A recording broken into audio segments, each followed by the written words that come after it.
They're spending a fortune for a 2.5 day conference. They also have the setup and the teardown.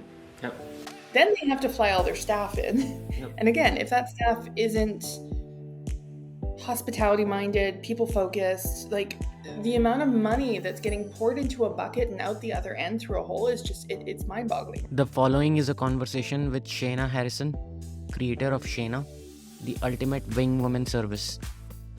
Shaena learned early on the power of connecting people with transformative experiences. Her career has spanned roles at some pretty impressive companies like Ticketmaster, TEDx, and LinkedIn, always with a focus on fostering authentic relationships.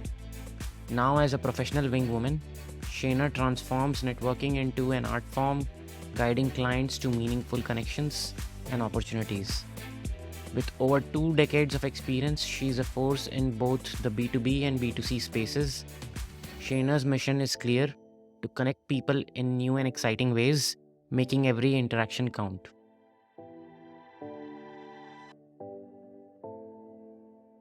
Thank you, Shayna, for taking the time and joining on the podcast. Thank you for having me.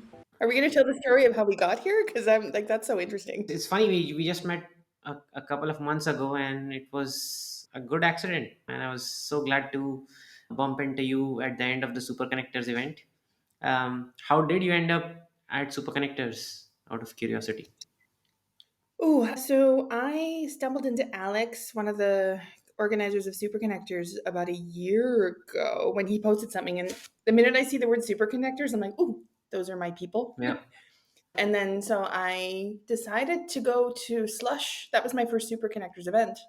Oh, that was your After first mine too. my first, Uh, I think the and it was, the branding is pretty yeah, awesome. The word super connectors is something you want to be, especially if yeah. you're in business.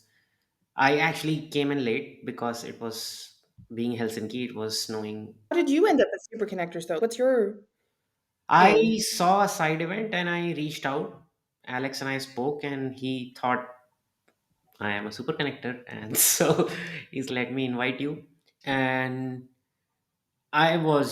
this was my fifth slush, and usually in slush I'm double triple booked because I want to keep my calendars full. Flying all the way to cold Helsinki has to be worth it. And so I was double booked, and I was scampering to reach. I thought the event was at the venue, and so at Uh-huh. 5:25 I'm like, okay, let me find the room. And I look at the agenda, and I'm like, oh, this is few kilometers Terribly far away. away. But when there's no taxis in the city, Yep. did you walk or did you find a cab? First, I couldn't find an Uber. Then I was like, oh no. Luckily, I just hauled a cab. So I found someone who was um, around as a taxi, and I just jumped on. And I reached there, and to my surprise, the room was full. The event had already started. People were already staring at the monitor, and I felt so awkward because I was completely with sweater, coats, and everything, being my Indian self and hating the cold. So I was completely bundled, and I walked in, and I remember all the seats were completely full. And Ansi saw me, and she, hey, do you need a seat? And so I think she was sitting right next to you, and there I saw you right next to me, and it was great to see how many connections you were making. Alex kept calling out founders on the platform and pitching their ask, and you kept making connections, you and I forget the other gentleman's name. Alex, the other Alex. The other Alex. No. No, the super connector who was beating you all the time. The other super connector who Oh, was connecting. yeah, I don't remember his name. Yeah. Talk about being a super connector. I'm terrible with names. Oh really? Oh wow. Yes, I have Let's. LinkedIn. I check Yeah. everybody out. The end of the event, I was like, okay, I came in late, couldn't make a connection. At the very least, for me to make this event worthwhile is spend some time with Alex and spend some time with a few of the super connectors so that I get to know them and become part of this nice little community. I saw you, Nancy, and Jessica making plans, and there was one more gentleman who was involved but suddenly dropped off. You don't know where he went, right? He seemed to be very excited about the idea, and then he suddenly, but you were making plans for going somewhere else. And then I thought this might be an opportunity to connect with you as a super connector, because you were the leading super connector. Well, let me back that up. So, Alex, if you listen to this, serve food at your venue because it was right within the dinner hour. We've been like networking all day. Everyone's starving, and I'm just like, okay, if we don't get food fast, I'm gonna go cuckoo. So I'm just like, who wants to eat? Do you want to come? Do you want to come? And it was like you, me, Jessica, Ansi, and the guy who like left. Left. Right? So I'm like, okay, let's go get dinner. Yeah, And that, oh my God, that was a story in itself, right? How that long is did it take us before we ate?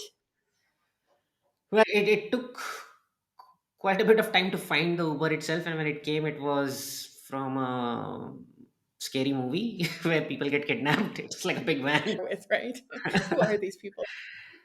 So yeah, it took a bit. I think it took us an hour, maybe a little Oh my more, God, to yeah. find the place and get in, and then another 20 minutes waiting there. Uh, Oh, it was longer than that. Oh my God. And I was ready to eat my arm.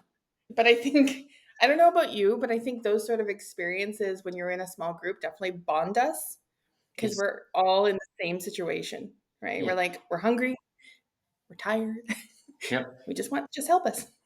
And when you go to such a big event, you do so many things, and Yeah. after a few months, everything is a blip in your memory. Sure, right? So yeah, it was fun. It was a fun evening, and I'm glad Me, to. well, me too. I love it. It was a standout moment. It's nice to meet people where you can have interesting conversations and bond. And again, who would have thought that you'd be inviting me to do a podcast? It's a happy accident, right? Happy accident. Yeah. Yep. So, yeah, it was good. And maybe now is a good time to start with the obvious question, which is why I thought you would be a pretty cool guest. When I came across what you were doing, it felt so different. I'm going to just spill out the question, which is for everyone: what is a wing woman? Like, how does one become a professional wing woman? So, yes, so I'm a professional wing woman, and basically what that means, so I'm a super connector at my heart, but I go to events with my clients to help them network. So I'm at their side to do introductions and facilitate conversations. And how do you become one? Oh my God. I honestly think that there's people all over the world, like you and me, that are super connectors. Yes, you're an introvert. I'm a super extrovert. Mhm, Doesn't matter if you're either, mhm. but it's just about being that person that can help open doors, whether you know the person or not. So if you've seen the TV show How I Met Your Mother, I have, but it's a blip. do you remember? Okay, for Barney, where he goes, "Have you met Ted?" So I'm Barney, but I don't do romance, right? It's only professional. Yep, I think Yeah. there are enough troubles in the romantic realm. But yeah, so how do you become one? Yep. You connect with me and we talk, but I think a lot of people don't realize that they might have this superpower. It took me years to go, oh, hang on, there's a gap in the market here. Somebody needs a wing woman, right? And so you said you would make the connection even if you didn't know the person. How does that Correct. work? So, for example, like one of my clients, Ansi, right? So she has Ventla, which is a communication engagement platform, and they work with everything from Volvo to IKEA or whatnot. So Ansi and I went to Slush together, Hmm. and we had two objectives. So when I work with my clients, it's okay, what are you trying to achieve? She wanted to find business connections, so people that potentially could be a customer to Ventla, but she's also looking for investors. It's much easier, I think, sometimes with business connections, especially in the state of the economy and funding today. So we really focused on that. Hmm. But it's basically about having conversations with people, right? Like striking up a conversation, understanding who they are, what do they do, what do they work. The good thing about with NC and Ventla is pretty much anyone can be a customer. So once we identify, are they in the communications department? And typically, when you go to Slush, you're getting people within marketing or communications or startups that you're in the right space, right? So we choose that event wisely. Hmm.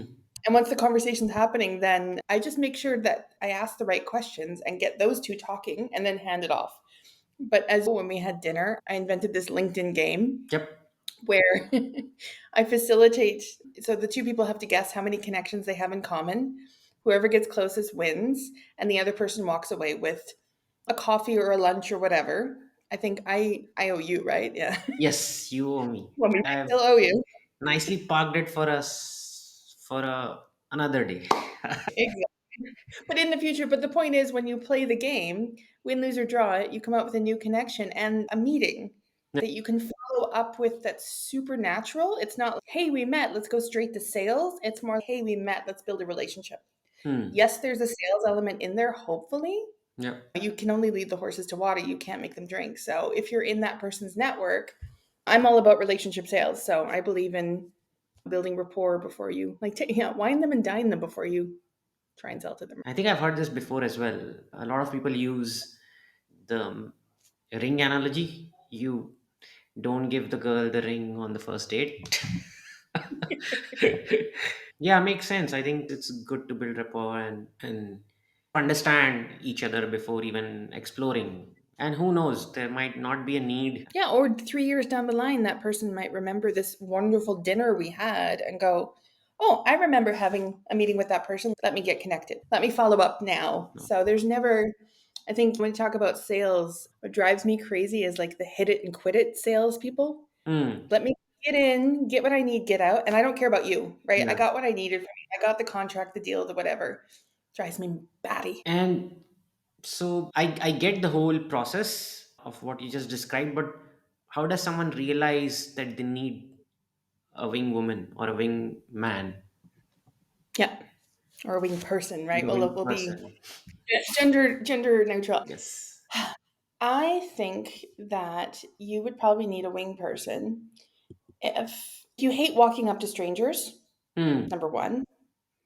So a wing person will help make those introductions for you with you.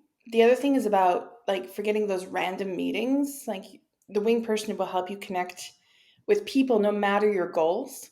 And again, just helping build relationships. So I think if you need a wing person if you are going to an event with a specific purpose, right? If it's to make new connections, find business leads, find talent, find funding, whatever it is. If you like a good person, when you spend money on going to events, you're usually going with a goal, right? Yep. As you said, like you book your calendar, you probably want to have meetings back, left, right, and center. And by working with a wing person, you can definitely up your game, but also give you an extra set of eyes. You might be head down, focused on whatever, and a wing person can be like, oh, have you thought about this person? Let me get you connected. So it just expands that. So I'd say anybody needs a wing person, whether you're introverted or extroverted. You met Ansi. She's super extroverted, right? Like Yes. she's really easy to work with because I know that when I leave her in the conversation, I don't have to facilitate as much. Whereas somebody who's super introverted, I have a very introverted client and they can still have the conversation. They prefer to have deep conversations versus many conversations. Hmm. So we just have to be super particular. But again, once they are introduced, they can kind of go into their own space with that person. And then I still step away, right? So I'm not part of it always. Hmm. But so yeah, so anybody needs a wing person. But yeah, I would say make sure you have a goal in mind of what you want to achieve. I also help with helping you figure out what your goals are. Well, that's a nice service to have on top of that. And so you right now typically do you work with one customer or client at a time, or like how many can you engage as a wing woman? That's a great question. I think, okay, so if, again, I'm going to use Slush as an example.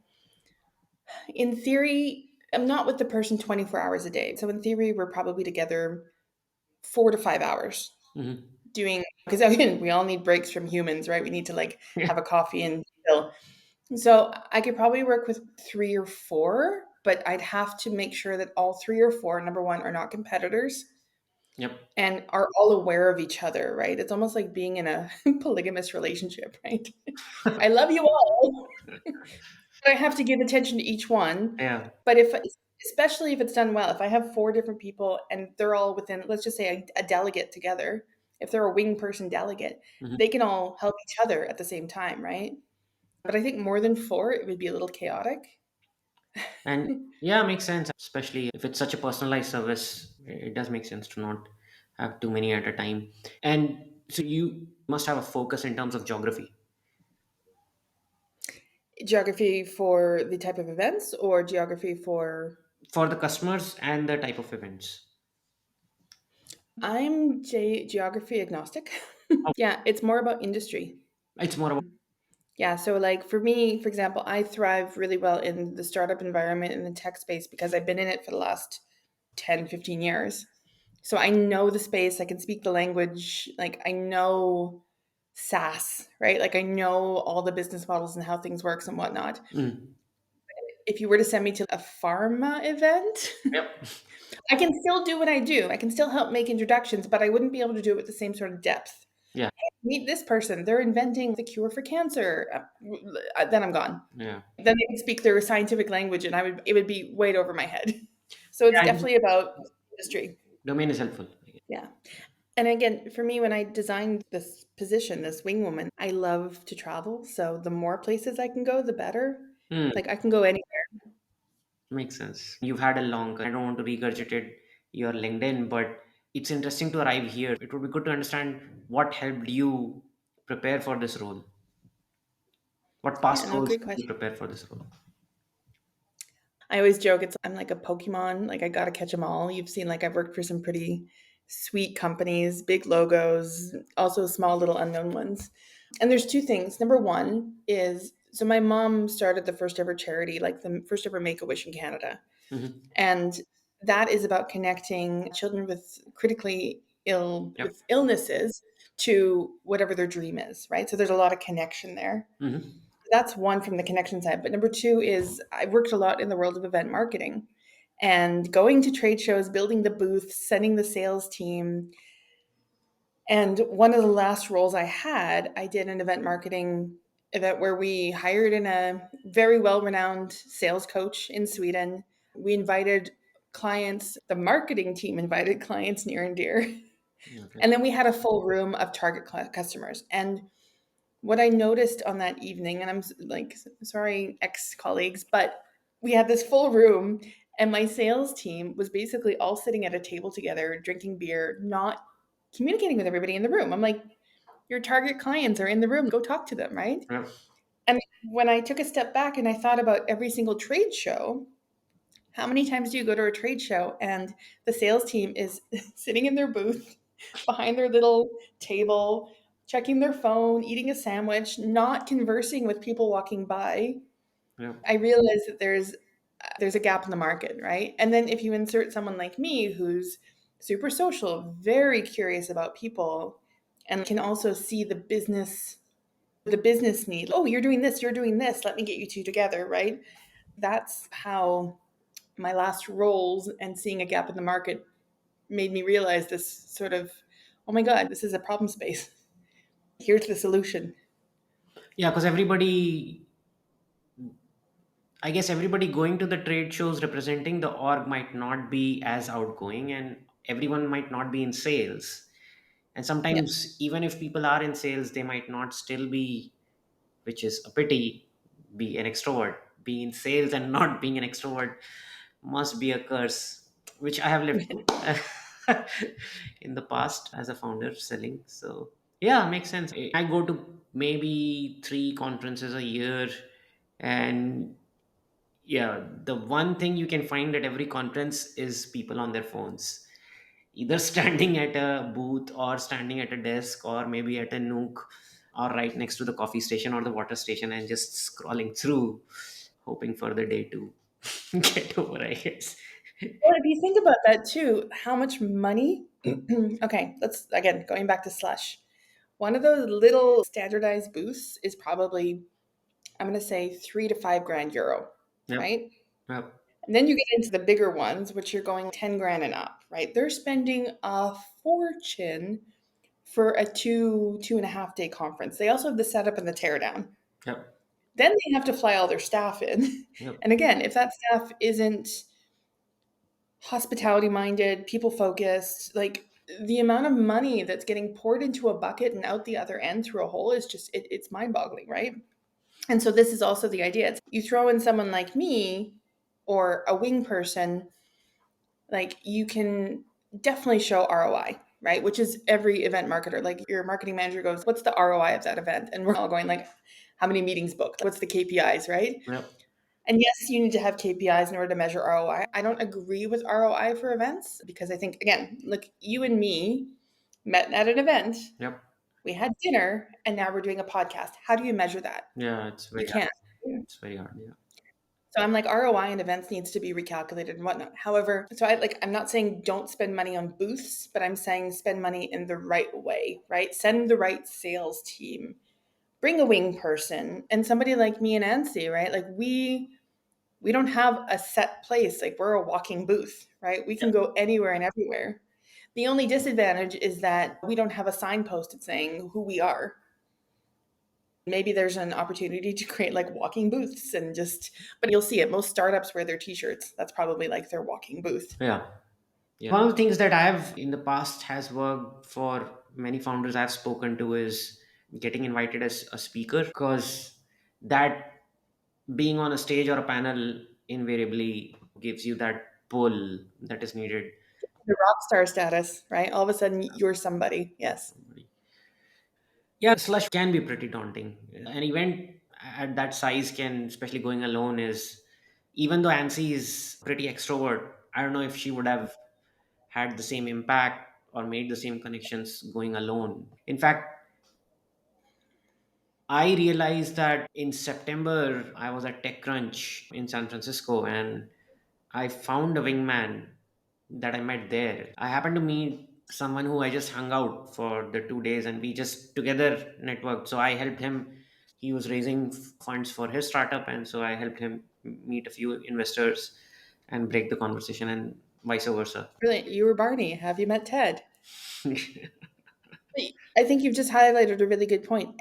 Honestly, anyone could be a wing person, right? It's about the cross introductions. If I introduce you and you introduce me, all of a sudden we're not selling, we're giving Yep. that sort of instant validation, right? Like you're opening the door and Yeah. then things become way less salesy. So It's not I'm glad you pushy. found it. Yeah. It's not pushy, yeah. But also was this person who you found, were they good at introducing you? Did they help you, meet your objectives? I think it was not as structured, so probably not as successful as some of your engagements, probably. But I think we discussed some of the objectives that each of us had, and I think both of us did make the effort, but still we were not like, you know, Yeah. and we both had objectives, so that adds to the consumed time. Yeah. And it's a hard balance too if you're both have objectives, especially if like they're saying you both want to meet investors. Oh, now you're obviously kind of Yeah. competitors, right? You could be impeding on each other's time. I just had a brainwave. Imagine if you went to a conference or an event and it gave you the opportunity when you signed up, do you need a wing person? Mm. And what are my goals or who do I want to meet? Like a matchmaking service in that sense. Yep. And then when you got to the event, you were able to be paired up with whoever that fit your requirements. And then all of a sudden, for the next 2, 3 days, you have that person that you can go network with and you can both support each other. The whole conference would be such a different space if everyone had the mentality of how to help each other, right? That's a really good idea. Yeah, I think Ooh, especially conferences at the scale that Slush is and TechCrunch is, even helping the attendees find their wing person in a fellow attendee. yeah. Yeah, it's, I think we should pitch that. yeah. So you've done this for a while now. You seem to have a very natural way of networking, especially when you're introducing people. So at the Super Connectors event, I remember you had an introduction for almost every founder, like I said, on the platform. How do you how do you do that? How do you introduce someone who you barely know? So the founder on the platform was someone you met that very day, and it's not even a Yeah. meeting. So how do you pitch a stranger to someone in your network, and how do you help facilitate the relationship to be fruitful? And this would probably be really good for anybody who's selling a service, right? Like my brain lights up if I can easily understand what you do and what the value is. So if you are pitching yourself and I'm like, I still have no idea what you do. There was one startup that I was like, I still don't understand what you do. So Yep. my brain doesn't go, oh, you should meet this person. Like you need to have a super clear pitch of who you are, what you do, what you offer. And then I can go, oh, maybe I have someone like, I think that if you know a true super connector, their brain just goes, bing, you need to meet blah. But facilitating the introduction is, again, so something I'm super transparent and about. My network is not for sale, Yeah. right? Just because I have you in my network doesn't mean I can guarantee an introduction to you, nor is it relevant for you. Yeah. So that's also where it's important that when I'm facilitating an introduction that I've spoken to my connection. Hmm. I said, "Hey, I've met this startup. They're in this space. I know you're interested in it. Can I introduce you?" I need consent from both sides before I even do the introduction. Hmm. It needs to have value for the connector, like the person I'm introducing them to. Because again, if I'm wasting their time, then it doesn't help anybody in the situation, including me and my reputation and my brand. And yeah, there needs to be value, right? I don't know if that answers all the questions. Yeah, so you need to understand the value and the offering the person has that is trying to connect, and Yeah, how do they add value to the person you're connecting to. And they probably need to do a good job at selling you both, which is what their value is and what the value they're going to add to the person they're trying to exactly. connect to. That's, Yeah, and a good example I can give you. So I have a client. He's based in Gothenburg. yeah. He has swag as a service. Now, again, coming from the event marketing world, you tend to order t-shirts, hoodies, water bottles, whatever, and then you get like this room in your office that's just stacked high with boxes, right? And that's not optimal. And he's invented this platform that companies can sign up to a service. Employees can go on, they can choose what they want. Hmm. It gets shipped to their house because that's the other thing too is usually when you start a new company, you just get like this welcome package. It's, oh, I don't need another water bottle. I have a million of them, right? Especially someone like me who's worked at a lot of different companies. Yeah. I've collected a few water bottles. I'm like, I'd rather have the hoodie, right? So I get to choose. And our setup is so we don't go to events together. Instead, he's hired me to every time I meet his ideal customer, I get paid a booking meeting booking. Ah. And then if that customer converts, I get a percentage of the deal, which is another way to finance what I do when I can't physically be at events. Yeah, So I that makes like sense. to work with yeah, I like to work with customers that have an interesting or niche product or service. It's a saturated market. There's obviously platforms like that, but he's the first one that I found that was doing it different. And I'm like, ooh, I get it. Also coming from the world of event marketing, I know that this is a problem space for many marketers. So I knew for a fact I already had the network. But again, I can't introduce him. I can't guarantee introductions from my network. I can only introduce them if it's relevant for them. Yeah. So I think if you're at events like Slush, you will find startups who might be needing folks like those. definitely. But I think also, connections, and maybe this is an interesting topic. Like a lot of people don't want to be paid for introductions, right? Ooh, I connect you and you. Like for me, it's never about the money. That's not why I introduce people. Yeah. Yes, I have clients. Yes, I get paid, Yeah. but I'll introduce you to somebody and I'm not like pay me now. That's not what it's about. Yep. Yep. If you think about an altruistic connector, and again, this is why I think you can identify if you're a true super connector if you do it because you love to do it, Yep. right? That's why I went to super connectors. I love to do it. Hmm. Do I make money sitting in that room? Absolutely not. Is Alex terrified of me? Absolutely, because I can potentially earn business. But that's not why I'm there, right? I'm there to build relationships, to meet my tribe of super connectors, and to potentially help a startup out in the process. Yeah. Makes sense. Makes sense. Yeah.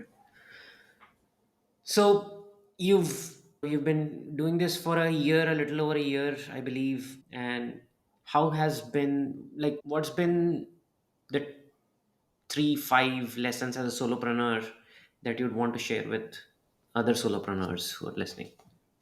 Hmm. Okay, lesson number one, use ChatGPT to no end. It is an employee in my company. It's been renamed to Technotron, so Hmm. I can stop calling it ChatGPT. I think it's such a brilliant tool to help you as a business coach to structure yourself. Obviously, I know many people use it for copywriting and whatnot, and Google search, or like it replaces Google. But no, I'm like, use it as a coach, as a guide, as an employee. So I'd say that's my number one solopreneur tip. Hmm. Number two is, again, like, how do you set yourself apart? There's so many people doing the same thing. I'm the only wing person in the world so far. it's pretty exciting because I'm like, oh, nobody else is doing this. Hang on, it's such a simple concept. Why is nobody else? I feel like I've struck gold, right? Like, Yep. why is nobody else figuring this out? What's Yeah. it like? Very Yeah, niche. I'm still kind of, but try to set yourself apart, right? So you're a marketing consultant. What makes you different? You're an IT, you're a developer. What makes you different? Because there's a million and one of you in the world, but you need to crack into, again, what makes you different. And if you're selling to somebody, what's the value you provide for them? It's not about me, right? Hmm. That would be my other tip, is to identify like what value you provide. Three would be find your community, find your support network, find the people you can have a cry and a rant to, and the people you can celebrate wins with. I had a friend who taught me a pretty prolific thing. You have rubber ducks, anchors, jurors, and oh, now I'm going to forget the last one. But like basically, a rubber duck is somebody you can bounce ideas with, right? That's a development term. Okay. Your anchor is somebody who grounds you and somebody you can have conversations with. Your juror is someone who you need advice from. So you can go to them. And then, oh yeah, then you have your high fivers. That was it. The person that just, I'm having a bad day or whatever, like you can just go to them and they'll be like, you're doing a great job. Keep it up. If you have those people in your network that you can call upon them when needed, Hmm. then I think it helps make you a super strong, because being a solopreneur, being an entrepreneur, doing anything is life is tough, right? Like, no kidding. Yeah. Yeah. Is this like a framework? I've known that you need a support system, but this is the first time I've heard this structured way of looking at each type of support. Honestly, I don't know if it's a framework. I remember when he told me, and I was just like, it blew my mind. I'm like, but he and I always talked about productizing or caseifying, right? So if you productize like a juror, a high five, or whatever, like you've labeled them, it's so much easier. Your brain just goes to that space. Mhm. And then he also talked about caseifying, and that's like when you're telling a story about maybe a product or service that you do, is like giving it the story behind it, right? So if I talk about my client in Gothenburg, like I'm caseifying it. I'm giving you like, why is it, what does he do? Why is it important? What's the problem space and so forth. So people can relate to it. Like it's all about storytelling. Mhm. But no, I don't think it's a framework. I wrote an article about it on LinkedIn. I'll send it to you afterwards. Oh, Maybe we yeah, can put it in happy the to. show notes. Happy Yeah. to. I'll post that on the podcast page as well for people to read. So it's January, almost gone. What's 2024 looking like for Shaena as a business? Oh, it's looking good. I'm currently in my hometown of Winnipeg, Canada. And yeah, I'm an open book. If you look at me on LinkedIn, right, I'm home. My mom has unfortunately lost her battle with cancer. So I'm here with her for the last few months. And so I'm pivoting right now because I can't physically be in places. I'm here. So I'm doing actually networking coaching. I'm teaching people like to do what I do, or like how to reach out to people, how to build their networks, sustainable networks. So right now it's a bit of a pivot, and I've already sold workshops and one-on-one coaching sessions. So there's a need in the market, which is really exciting. And as the year goes on, I'm really excited. Like I have so many events. You should see my calendar of events that I'm planning to go to. It's off the charts. Oh, and a fun one. Mhm. I have been asked to be a professor at the College of Extraordinary Experiences, talking about, I will be the professor of connection, Oh, wow.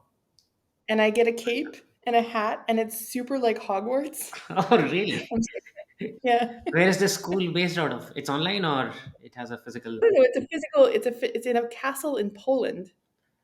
Oh, wow. I need to check Send that you a out. send you a link. That sounds So I'm fun. excited. It's a pretty exciting year in that sense. Yeah. So apart from that, any conferences there? Obviously, you have to be invited as a professor. But anything you would recommend someone can either get invited as a speaker or pay for a ticket. Like what kind of conferences you're hitting this year, if any? I mean, so on my bucket list is South by Southwest. Oh, I'm going there. Uh, are you? Oh, good. Okay, we need to talk. I've never been, so I'm trying to go. Anyways, like we'll talk about that one. Again, like I'm in the tech space, but I'm also in the creative space. So House of Beautiful Business is another one that I'm planning on going to, Uh, which is a whole around experience design, and I geek out over that stuff. What else is on my list? Should pull up the list. It's crazy. Obviously, SuperConnectors. I want to go to the Main main event. one of all of us. Yeah. Yeah. Yeah, I think Alex Um, sent out a blocker, a tentative did date. he? Oh, maybe you didn't get it. I don't know. I don't know. Oh yeah. I'm sure. I'm sure you must be on the list and must be on your calendar. Yeah, but obviously there has to be especially for me, I can only do like maybe one event a quarter because I have to, it's The my main cost. thing. Yeah. And cost, and then also balance. I think uh, I hear a lot of people completely dish conferences and they're like, it's a waste of time. You should not just focus on getting stuff done. I was going to use a different word, but I don't buy that. What do you think about? Clearly, you disagree, but I would love to hear from No, you. I don't.